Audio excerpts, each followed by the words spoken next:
Students good morning. இங்கே பாருங்கள், அந்த ஓரம் ஃப்ளீட்டுக்கு வைக்கிற பீஸை ஓரம் அடிக்கிறது முடிய போகுது பாருங்கள். இது ரெண்டாவது வீடியோ தொடர்ச்சி. அடிக்கிறாங்க பாருங்கள், முடிய போகுது.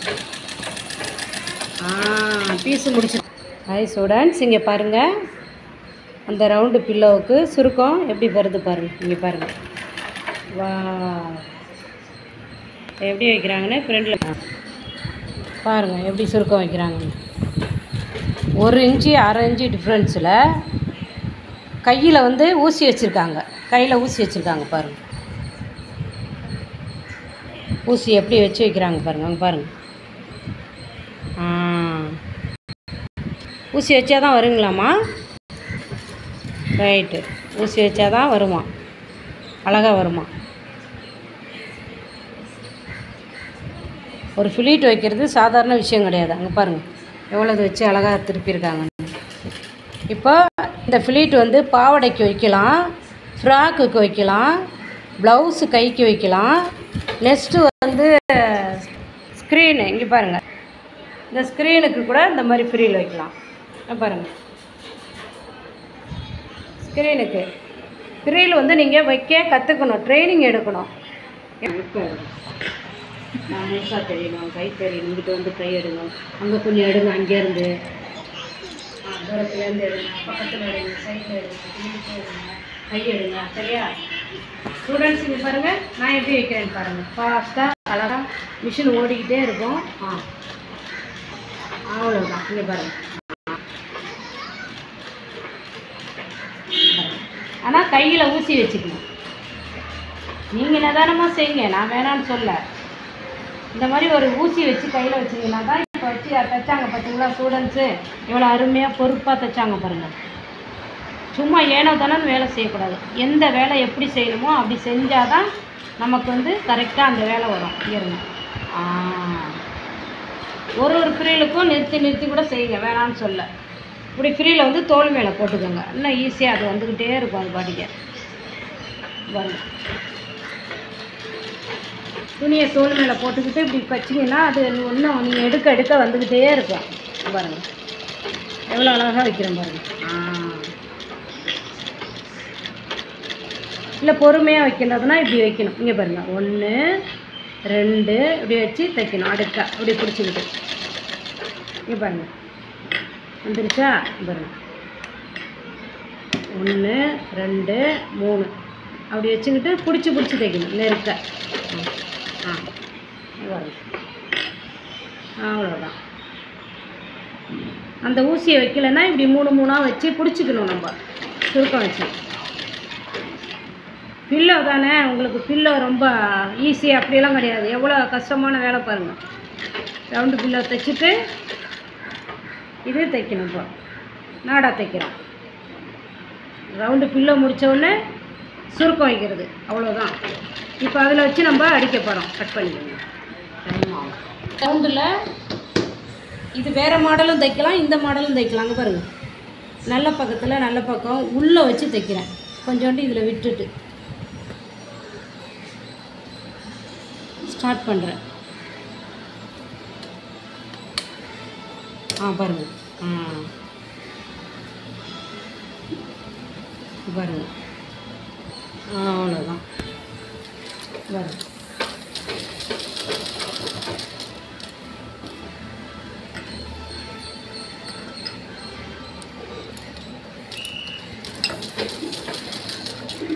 பிசுறு வெளியில் போகாமல் இருந்தால் பில்லோவில் நம்ம இதை அடிக்கணும், படிமான தையல். அதனால் உள்ளார வச்சு தைக்கிறேன். பிசுறு துணி இல்லை, அதுக்காக வேண்டி.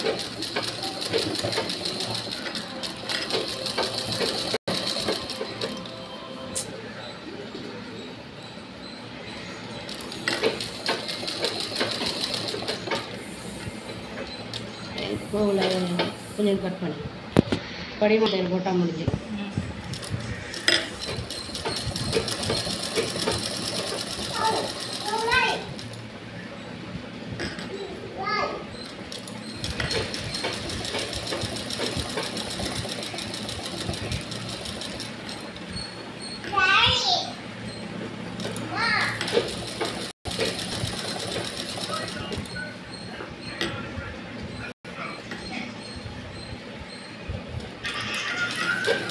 இப்படியும் தைக்கலாம், இப்படியும் தைக்கலாம்.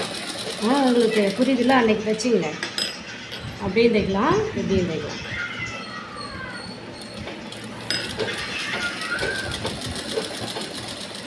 வந்துருமா?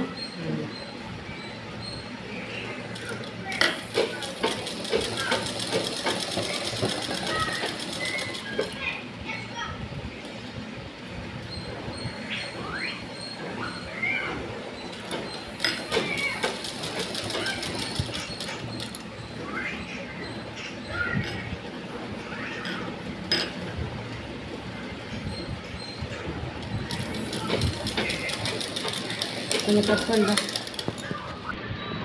ஸ்டூடெண்ட்ஸ் இங்கே பாருங்கள், எல்லா தையல் போட்டு நம்ம ஃபினிஷ் பண்ணிட்டோம். இப்போ படிமான தையலை இந்த பில்லோவுக்கு போடப்போம். அப்போ ஓப்பன் எங்கே இருக்குதுன்னு பார்த்தா இங்கேருந்து தான் ஆரம்பிக்கணும். இங்கே பாருங்கள், இங்கேருந்து படிமான தையல் போடணும்.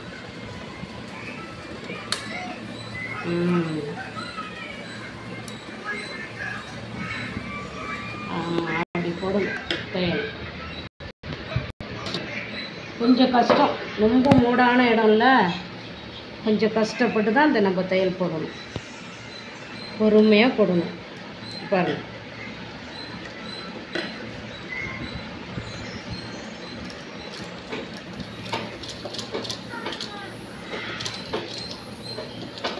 ரொம்ப மூடான இடம், கொஞ்சம் கஷ்டப்பட்டு இந்த தையலை போடணும். பாருங்கள், இந்த பிசுறு வந்து மேலே வந்துடணும், கீழே உள்ளது.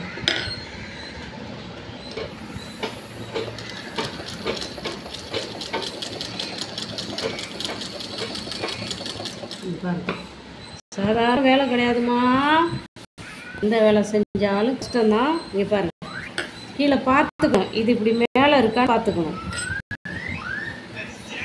சும்மா பாயிண்டாக தைங்க, ரொம்ப தச்சு படப்படன்னு போய் நம்ம எதையும் சாதிக்க போகிறதில்ல. பொறுமையாக ஒரு வேலை செஞ்சு ஃபினிஷ் பண்ணால் போதும்.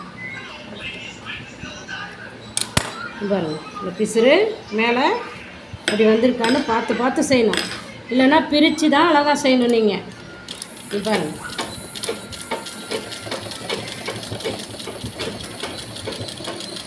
அழகாக இருக்குல்ல தைக்கும் போது? எவ்வளோ கஷ்டப்பட்டோம் இங்கே பார்த்தீங்களா?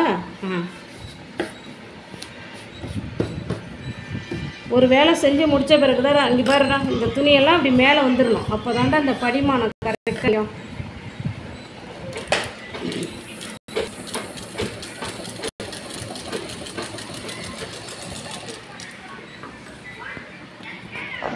கீழே உள்ள துணியை மேலே இழுத்து இழுத்து வச்சு தைக்கணும் நீங்கள். அப்போ தான் அழகாக வரும்.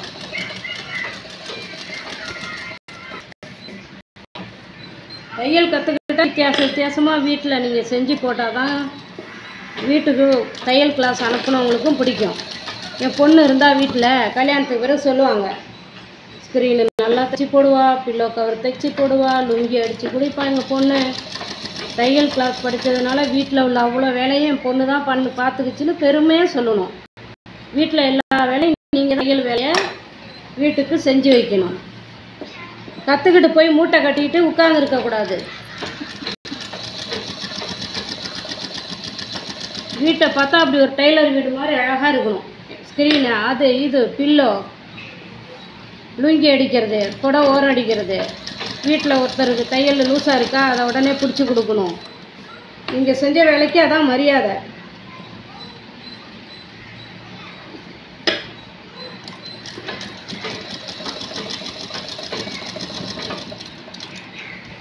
அது ஒன்று பிச்சு என்னன்னு தெரில. சரி, இருந்துட்டு பார்க்கலாம்.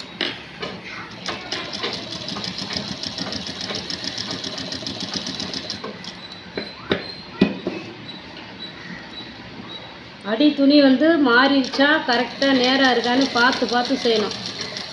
இல்லைன்னா எடுத்தோம் கவுத்தோன்னு தைச்சி விட்டுடலாம் நம்ம படிக்க கடன்னு. செய்கிற வேலை அழகாக இருக்கணும் இல்லையா? அதுக்கு தான்.